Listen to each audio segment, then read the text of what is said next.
আফগানিস্তানের বিপক্ষে আমাদের একটা সিরিজ চলার কথা, শুরু হবার কথা আফটার ওয়ার্ল্ড কাপ, বাট আমরা সেখানে এটা খেলতে চাচ্ছি না। কিন্তু আলটিমেটলি অবস্থা যা দাঁড়িয়েছে, কদিন পর যদি আফগানিস্তান আমাদের সাথে খেলতে না চায় তখন কেমন হবে ব্যাপারটা? খুবই আনফরচুনেট। যদি সত্যিকারে আপনার, আমি মনে করি না এই ঘটনাটা ঘটেছে আপনার আফগানিস্তানের সাথে এই ডিজাস্টার, বা ডিজাস্টার বলবো না, এটা আমি মানে পরাজয়টা একেবারে পুরা, যেভাবে আমরা খেলছি, যেভাবে আমাদের বডি ল্যাঙ্গুয়েজ, যেভাবে আমাদের মানে টি-20 সম্পর্কে আপনার মিনিমাম মানে মানে নলেজ এই বাংলাদেশ দলের আছে কিনা।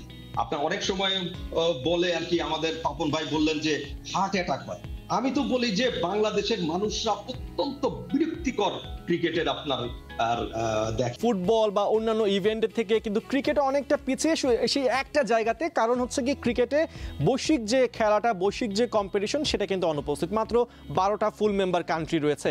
সেই ক্ষেত্রে আফগানিস্তানের এই উত্থানটা যারা অ্যাসোসিয়েট নেশন রয়েছে তাদের জন্য কতটা আসলে অনুপ্রেরণার?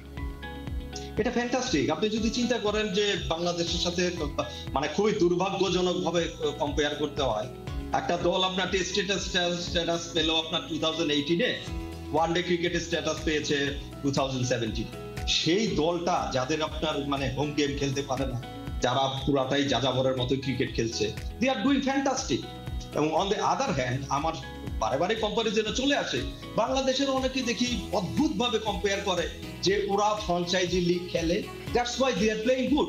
অ্যাবসলিউটলি মানে একটা মানে মানে মানে ডিজারেবল ফর আস।